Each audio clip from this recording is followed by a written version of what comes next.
Tātad šeit mēs visi satiekamies ar savām apkalpēm pirms lidojumiem. Pirmkārt jau, es kā otrais pilots satieku savu kapteini. Mēs apskatāmies, kāds mums ir lidojuma plāns, kādi laikapstākļi, kāda lidmašīna, kādas ir tehniskais stāvoklis un vispārējās lietas. Un tad jau pēc tam arī satiekam savus stjuards un ar viņiem izrunājam dienas plānu, lidojuma plānu, vai tas ir komandējums, tad izējam cauri visādām svarīgākajām detaļām. Un tad šeit arī notiek tā galvenā sagatavošanās lidojumam, tieši šiem pašiem galdiem. Šiem ekrāniem mēs arī varam redzēt dažādu svarīgu informāciju, kas mums ir gan lidmašīnas, gan no kurienes viņi ir un kas no mums apkalpes ir iekšā un vēl dažādas lietīgas. Tā kā, jā, tas ir mūsu tā kā darba dienas sākuma office. Tā, šodien man ir paredzēts lidojums sākotnēji uz Helsinki un atpakaļ, pēc tam dodos uz Tallinu, tādi 3, manuprāt, es viņus saucu par ļoti īsiem lidojumiem, pat pa vietējām lidostām, jā, tas ir aptuveni stundas distances attālumā, un tad jau paliek panākt Tallinā. Un rītdien arī līdzīgi 3 lidojumi, un vakarā esmu atpakaļ Rīgā, tā kā tāds pavisam mini komandējums ar 1 nakti Tallinā.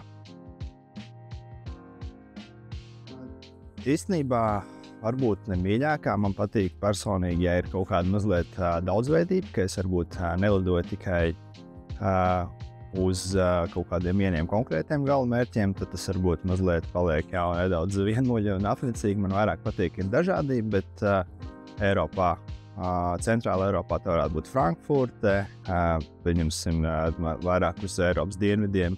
Nīca ļoti skaista, interesanta lidosta. Un arī Balkānos man īstenībā patīk lidot, jo tur ir forši skati, kalni, jūras un piekrastes un viss kopā. Tā kā, jā, un arī Šveicē, pieņems to pašu Cīriku, blakus ir kalni, un tur tiešām ir ļoti skaisti. No turienes bieži vien gan izlidot, gan ielidot. Tā kā man patīk daudzveidība, varbūt šīs būtu tādas tā kā viļākās vietas, uz kurieni. Nu jā, mans ceļš uz karjeru aviācijā varētu teikt, ka pirmos soļus es ieliku pabeidzot vidusskolu. Tā kā tuvojoties vidusskolas beigām, man vēl nebija tāds ļoti skaidrs un tā kā mērķis, ko es gribu sasniegt tālāk. Nebija tāda ļoti skaidra vīzija, bet tā aviācijas nozara un sfēra vienmēr bija likusies interesanti un saistoši. Nebija arī īsti ne paziņas, ne draugi, ne ģimenes locekļi ar to saistīt, tā kā priekšzināšana daudz nebija, bet tomēr domājot par to, ko es gribu darīt tālāk, tad arī nolēmu tā kā mēģināt spērt kaut kādus pirmos soļus aviācijas virzienā, un tieši šajā gadā Aizsardzības akadēmija vēra vaļā tā kā gaisa spēku nodaļa, un tad arī tā militārā tēma man šķita varētu būt interesanti, ko dzīvē pamēģināt, tad es iestājos tur. Un pirmā tāda lielā lieta, kas bija saistīta ar aviāciju, paralēli mācībām Aizsardzības akadēmijā, man bija arī jāmācās RTU Aeronautikas institūtā, kur iegūt pirmās priekšzināšanas par aviāciju kā tādu, vairāk par tehniskām lietām, lidmašīnu, dzinējiem, sistēmām. Tas man arī viss patika, likās interesanti, un pēc tam jau turpināju savu dienestu gaisa spēkos kā tehnikas inženieris uz helikopteriem, un, protams, jau vairāk pavadīju laiku šajā visā ar aviāciju saistītajā pasaulē. Jo vairāk arī sapratu, ka tas ir tas, ko es gribu sasniegt, un arī izkristalizējās tas nākamais mērķis, ko es gribēju uzstādīt sev, kļūt par pilotu. Un beigās man bija 2 iespējas, kā to pilnveidot un īstenot. Viena bija palikt gaisa spēkos un pārmācīties jau uz helikopteriem kā pilots. Arī tajā pašā gadā tiku Air Baltica Pilota akadēmijā. Un sakritība, dažādu labā apstākļu sakritības rezultātā var arī šo iespēju izmantot. Tad šī liela aviācija, komercaviācija, lielas lidmašīnas man likās ļoti interesanti. Nolēmu riskēt, mainīt varbūt savu karjeru, tā teikt, gan par 180 grādiem un teiksim tā, sākt visu no jauna. Un jau esmu kompānijā vairāk kā 2 gadus. Šis ir 3. gads, kurš es lidoju ar mūsu Air Baltica Airbus. Un esmu pavisam apmierināts ar savu izvēli. Un tiešām šobrīd patīk tas, ko es daru, un jūtos savā vietā. Jā, studijas akadēmijā es joprojām atceros ļoti spilgti.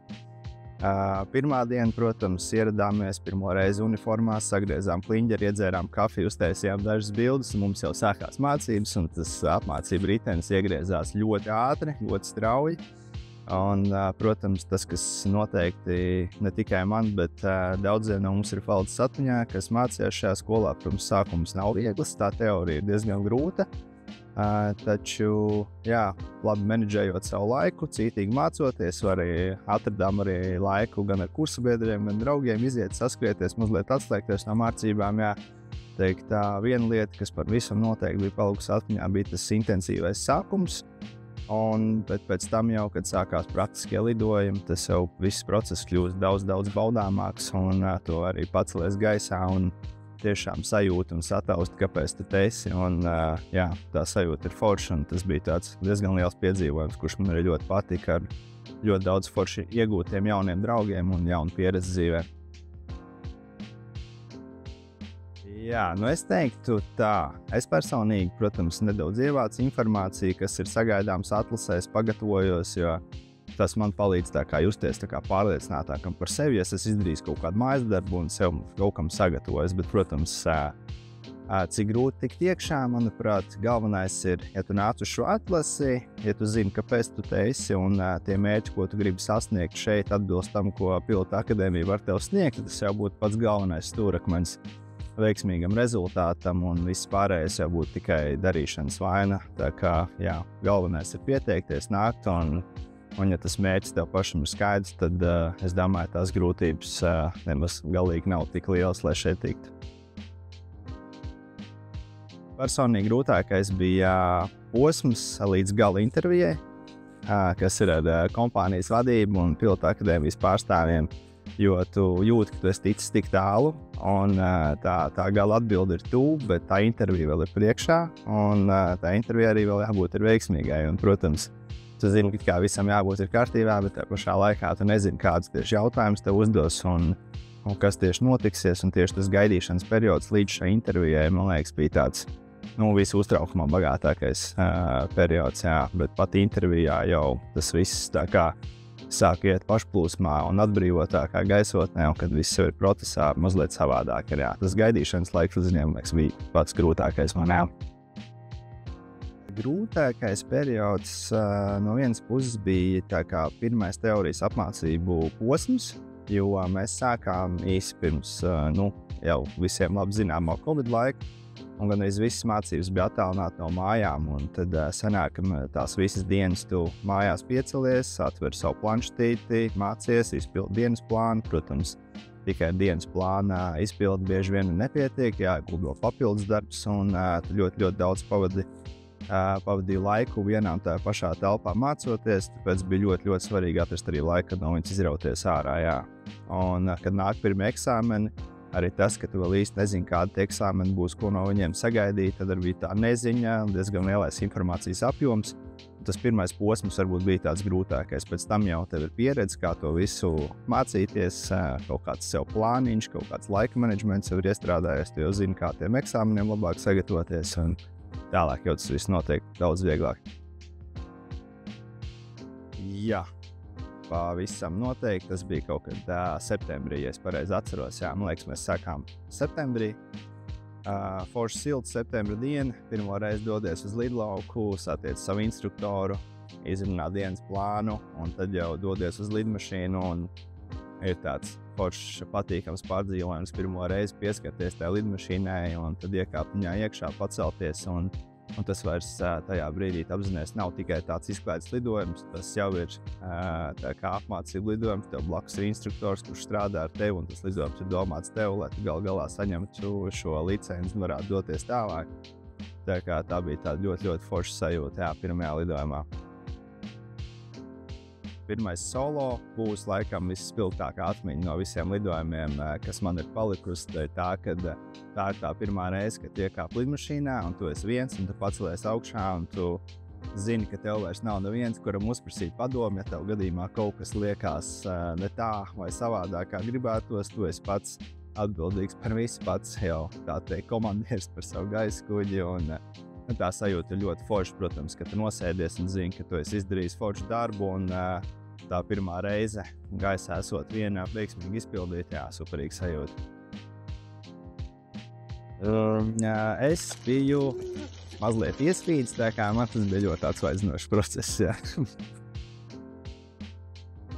Jā, tas posms, kad no mazajām treniņu un apmācību lidmašīnām jāiekāp Airbusā, tas bija tāds ļoti, ļoti liels lēciens, jo pilota akadēmijas laikā tomēr tās mācības iet strauji, bet viņas iet pa tādiem pakāpeniskiem solīšiem, un tad šis solis iekāpjot jau lielajā Airbusā, likās tāds ļoti liels kumos, ar ko ir jātiek galā.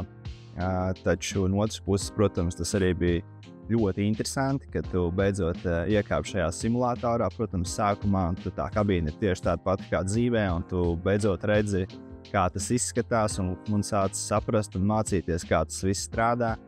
Un tā otra lieta, kas pavisam noteikti palīdz mūsu pilota akadēmijā, kad tas pēdējais apmācību posms saucās tāds Multi-Crew Corporation kurs, MCC, kurš ir vairāk tendēts uz tavu apmācību un treniņu sadarbībai komandā, bet viņš jau tiek izpildīts tepatās Baltika treniņu centrā uz Airbus 220 simulātoru. Līdz ar to, nonākot jau kompānijā, mācoties uz Airbus, tev jau ir priekšzināšanas, kā viņu vadīt, kā viņu menedžēt un kā šie lidmašīni strādā. Tā kā tas bija tāds viens posms, kas pavisam noteikti palīdzēja, bet tā atšķirība bija diezgan liela.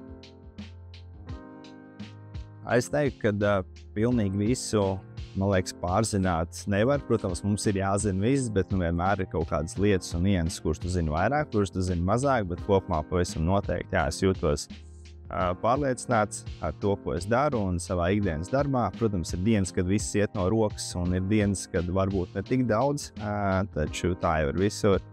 Bet jā, esmu pavisam noteikti pārliecināts par sevi un tiešām jūtos savā vietā. Tālāk jau kļūt par kapteini noteikti ir tā kā mans nākamais mērķis, man liekas, kā jau visiem, kuri sākotnēji kļūst par otrajiem pilotiem, tad tas nākamais solīts lielais ir kļūt par kapteini, un uz to es tiešām raugos tuvāko, manuprāt, pāris gadu laikā es ceru šo mērķi arī īstenot. Tas tikai parāda to, ka tiešām studenti, kas iet un mācās šajā pilota akadēmijā, tiek arī tālāk kompānijā, lai sevi profesionāli pilnveidot un īstenot. Un otra lieta, protams, kad šī iespēja, kas mums tagad ir šeit Latvijā, īpaši jau tagad, kad ir arī salīdzinoši liels kompānijas līdzfinansējums, un studentam, kurš grib kļūt par pilotu, kurš grib mācīties, vairs nav jāriskē ne tuvu ar tik lielām naudas summām, varbūt kā tas ir ierasts bijis, jo šis kompānijas līdzfinansējums tiešām šo procesu ļoti atvieglo. Es domāju, tā ir pavisam noteikti lieliska iespēja, un gribētos pat teikt, gandrīz unikāla iespēja, vai viena no retajām iespējām pat visā Eiropā, kur, manuprāt, ir tik labi un tik pretīm nākoši tieši studentam un tieši, jebkuram, kurš vēlas kļūt par pilotu. Tā kā pavisam noteikti, domāju, tas ir ļoti, ļoti liels ieguldījums no Baltika puses. Izaicinošākie apstākļi, es pavisam noteikti domāju, būtu stipri brāzmaini vēji. No visām pusēm viņi var būt, gan no sāna, gan no priekšas. Un tas būtu paceļoties, nolaižoties un, protams, īpaši nosēžoties. Tu lido salīdzinoši tuvu jau dažādiem ātrumu limitiem. Un tev ir tā kā jāparedz savs plāns, attiecīgi pie tā, kāda ir apstākļi, kādas ir vēja brāzmas, tev viņas ir jāparedz, jāmēģina paredzēt, jākorģē, un kā vienmēr jābūt arī 2-3 solīšiem uz priekšu izdomātiem gadījumā, ja kaut kas notiek ne tā, kā tu esi paredzējis un ieplānojis. Tā kā tas noteikti ir tāds lielākais, vismaz man tas bija lielākais izaicinājums tieši šādos apstākļos, veikt pacelšanos un nosēšanos, bet no otras puses, protams, tie ir arī interesanti apstākļi, kādos tos darīt. Tas ir labs izaicinājums sev. Ikdienā šobrīd sanāk satikt diezgan daudz tieši pilota akadēmijas students, ar kuriem es mācījos kopā, un mums varbūt pavisam noteikti ir tāds klubiņš izveidojies un joprojām saglabājies mūsu grupas biedriem. Mēs kursā bijām 8. Mums bija ļoti forša un saliedēta grupa, un mēs gan pavadījām laiku kopā mācību procesā, gan arī pa laikam šobrīd savācamies. Un pavadam kādu vakaru kopā, uztaisam kādas vakariņas, izējam ārā kaut kur pilsētā pasēdēt. Un savā ziņā varētu teikt, ir tāds klubiņš, protams, arī kompānija ir daudz jaunu draugu iegūti un arī no citām pilotu akadēmijas grupām. Tā kā jā, tie cilvēki, ar kuriem tu studē kopā, vismaz mums personīgi ir palikuši arī kā tādi draugi un cilvēki un paziņas, kurus vienmēr forši satika gan ofisē, gan lidojumos, gan komandējumos. Tiem, kuriem ir šāda doma par pilotu profesiju vai par vispār aviācijas nozari kopumā, es noteikti ieteiktu vienkārši skatīties, kādas ir iespējas. Varbūt, ja ne uzreiz vēl nav tā pārliecība, ka tieši pilotu profesija ir tavējā, bet interesē aviācija, apstīties, kādas ir iespējas vispār sākt kaut ko darīt šajā sfērā, vai tā būtu kāda universitāte, vai tas jau būtu apstīties kādu interesantu vakanci, kas ir Air Balticā, jo aviācija nav tikai piloti un stjuarti. Te ir ļoti daudz dažādu vakanču ofisā, menedžmentā un plānošanā un tehniskajā atbalstā. Tā kā ļoti, ļoti daudz tie klucīši, kas arī atbalsta un veido šo aviācijas nozari kopumā. Tā kā tās iespējas ir dažādas. Ja gribās varbūt vairāk pamēģināt tieši kāda ir tā dzīve lidojuma apkalpēs, tad man liekas tāds ļoti samērā ātrs un vienkāršāks veids būtu jau kļūt par stjuartu, jo strādās uzreiz arī kopā ar visām šīm apkalpēm kompānijā, būsi kopā komandējumos, redzēs to ikdienas rutīnu un vairāk jau varēs saprast, vai tas ir vai nav priekš tevis. Bet ja tā pilota karjera un pilota profesija ir tieši tas, ko tu vēlēs, tad man liekas, pirmā lieta, kas ir jādara, ir jāsūta pieteikums pilotu akadēmijai un jānāk uz atlasēm, un tad jau cerams arī tiksimies šeit ofisā.